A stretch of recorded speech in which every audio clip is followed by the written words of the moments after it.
ఒక్కొక్కరికి 20 లక్షల రూపాయల ఆర్థిక సహాయం చేసి మృతులందరికీ 20 లక్షల రూపాయల ఆర్థిక సహాయం చేస్తాం.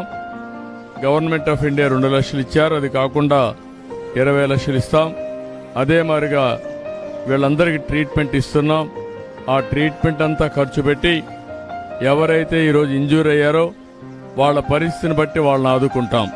కాబట్టి వాళ్ళని కూడా ఆదుకునే కార్యక్రమానికి శ్రీకారం చుడతాం. వీళ్ళు కాకుండా ఎవరైతే వీళ్ళల్లో కొంతమంది చిన్న పిల్లలున్నారు, చదువుకోలేని పరిస్థితి కూడా ఉంది, వాళ్ళందరినీ చదివించే బాధ్యత రెసిడెన్షియల్ స్కూల్స్లో పెట్టి ప్రభుత్వం తీసుకుంటాం.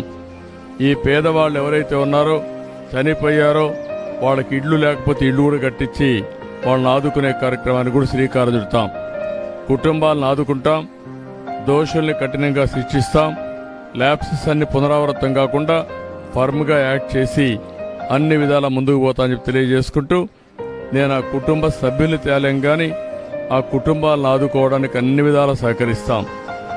ఎవరైతే చనిపోయారో ఆ కుటుంబ సభ్యులకు నా ప్రగాఢ సానుభూతి తెలియజేసుకుంటూ, చనిపోయిన వారందరూ కూడా ఆత్మశాంతి కలగాలని భగవంతుని ప్రార్థిస్తూ సెలవు తీసుకుంటున్నాను.